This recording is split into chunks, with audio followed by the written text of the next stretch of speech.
8 दिवसापूर्वी माझ्याकडे बापू आले. होतो रमा बापू दोन्ही काका चुलत आहेत, त्या दोन्ही रंगले सारखा घेतात. दोन्ही रमा रमा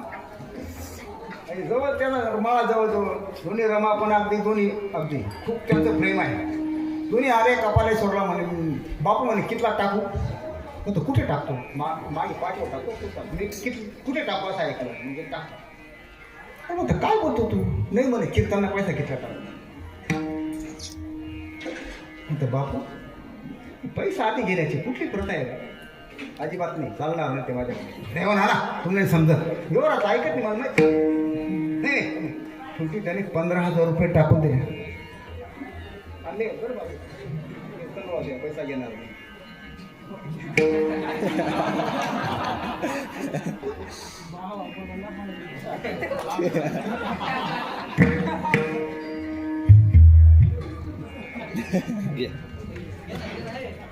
पुढे दे काय केश उकळ करे पैसा करे चालणार नाही असं. चाकरी वाचून घेणे अनुचित वेतन काहीतरी सेवा करायच्या आधी कोण वेतन घेईल हे आराम करू म्हणायचो पण एवढा पैसा जाऊ दे होणार म्हणे 15,000 रुपये रुपये बरं अनुचित फेरबदल करण्याचा पूर्ण अधिकार आहे. कारण एखाद्या माणसाकडून एखाद्या प्रेमाच्या भरात थोडं चुकून जातं आग्रह देऊन जातं पूर्ण पाकिट टाकी लावले त्या पाकिटला मोकळं पाकिट आहे हो. आणि असा हा भोळा माणूस त्याच्या प्रेमास्तव या ठिकाणी वेळ झाली तरी सुद्धा कीर्तनाचा मूड गेला पण आता सगळ्यांचा मूड आलाय आला आला आला मूड जाणार नाही हो म्हणजे 2 तास कीर्तन सोडणार नाही हो तुम्हाला आधी सांगतो. विठाला विठाला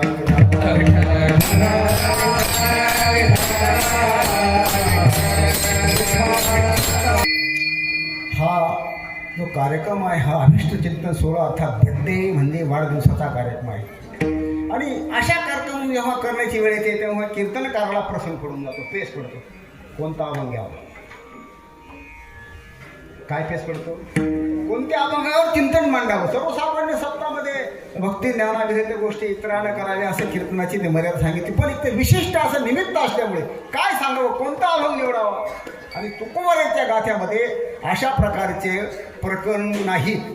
हो हा दशक्रियेचा अभंग हा वर्षश्राद्धाचा अभंग हा मांडवाचा अभंग हा हळदीचा अभंग काही गावामध्ये बाबा कीर्तन लग्नात सुद्धा कीर्तन असतात.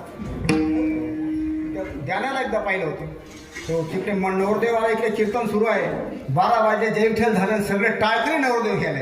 धिंगाणा नाही बाजा नाही काय आदर्श ध्यानाला करायला हळदीला पण असतात एकदा माझं त्या मुलाकडे हळदीला कीर्तन होतं 40 वर्षाची गोष्ट आहे. काय फोन नव्हते महाराज असे आणि काही असे सुविधा फार केली होती काय दिली का दिली कीर्तनकार पुढे 4 वाजता जाऊन लागायचं आणि 4 वाजता त्या गावात इथे वर्षीपणे असं गाव होतं जाऊन पोचलो आणि बस सर्वसामान्यपणे आपलं कसं आहे खेड्यात मला कोण गाव येऊ रात्री उडवी कोण येऊ अशी रात्री काही कमी नाही भयंकर मोठं शहर 4 यात्रेमध्ये बायका 40 पोहोचाल चुकून गेले असेल गाव खूप मोठं होतं रोडवरून उतरलो म्हटलं गाव इथं कुठे मांडव आहे ते पण बाबा आपण बख्खाई मांडव येतात बख्खाई काय बख्खाई मांडव आहे बख्खाई खूप मांडव आहे गाव इतकं मोठं की 10 मांडव होतं. गावची यात्रा होती बाजूला 3 तमाशे हजेरी लावायला होते आपलं तास तर करून गेलं इथं काय कीर्तन करावं म्हणलं कोणाकडे कीर्तन ते म्हणलं माळकरीकडे हा मग माळकरी आम्ही एकच 20,000 लोकांत एकच माळ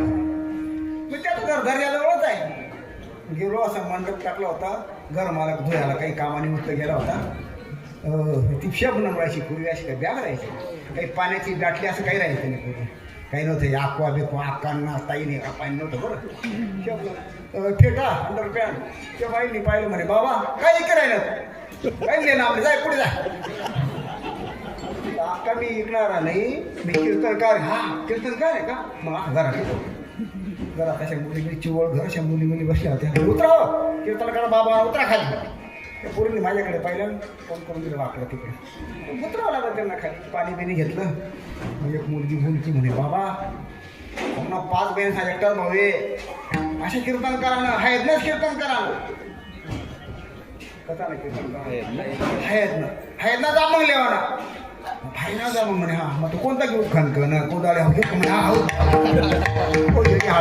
का बंद आहे अशी अभंगणीत बरं का गाथ्यामध्ये हो तुकोर आहे त्या गाथ्यामध्ये महाराज फक्त भगवंताविषयी बोलले आहे बोलण्याचे नाही आता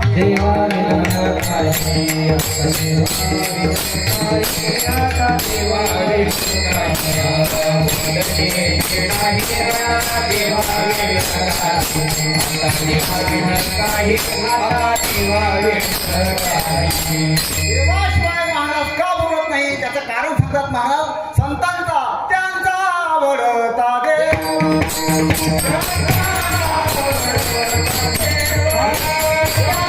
देवच आवडतो दुसरं काही आवडत नाही त्यांचं बोलणं देवाविषयी त्यांना देवच आवडतो आपल्याला देवच आवडतो कोणच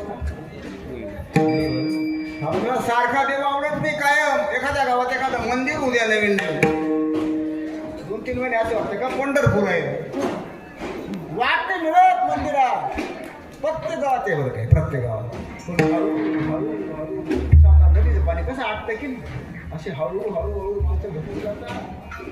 अशी सारखी आवड आपली परमार्थात टिकत नाही सगळ्यांची आवड सारखी नाही सगळ्यांना सगळं आवडत नाही सगळ्यांना सगळं मिळत नाही सगळ्यांना सगळं पचत नाही लहान मुलाची आवड काय आहे लहान बालकाची आवड फक्त आई बस त्याला दुसरं काही न काहीच आवडतं तोच मुलगा जर 5 वर्षाचा झाला खेळू लागला तर आईपेक्षा त्याला खेळणं जास्त आवडतं मित्र आवडतात थोडा मोठा झाला की त्याला वस्तू आवडतात आमची गाई संपूर्ण असते सगळ्यांनी त्रंबकून बंदिकाच गुणाले बंदुका एकमेकावर ते सगळ्या बंदुका जप्त करून घेतल्या एखाद्या डोळा करून टाकते रे बंदुका मुलांना खेळणे आवडतात मुलांना मोठे झाले की आणखी जर 18-20 झाले तर त्याची आवड बदलून जाते सारखी आवड आहे त्याच्या खिशात काही वेगळं नसतं एकाच्या खिशात हात घातला मी पाडलं कणी हा सुंदर फोटो होता म्हणून माहिती शरीर म्हणजे काय बाबा काय बोलतोस तू फोटो कोणाचा आहे तुम्हाला माहिती होतं नाही म्हणे हा फोटो ओळखला नाही तुम्हाला नाही आपलं काय सांग तुला माहिती आहे म्हटलं म्हणे मग कोणाचा फोटो आहे धगधग गरला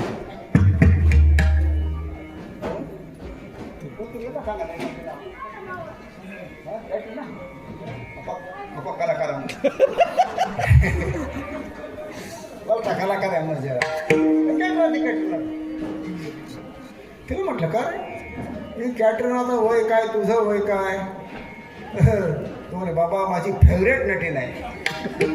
काय म्हणते फेवरेट हो ते म्हणतो तुला ओळखते करते मग काय तुम्ही जवळचा बाबा म्हणे तुम्ही चप्पल पुसायची आपली लायकी नाही हो गदड्या मग कशा लक्षात लागलं होय का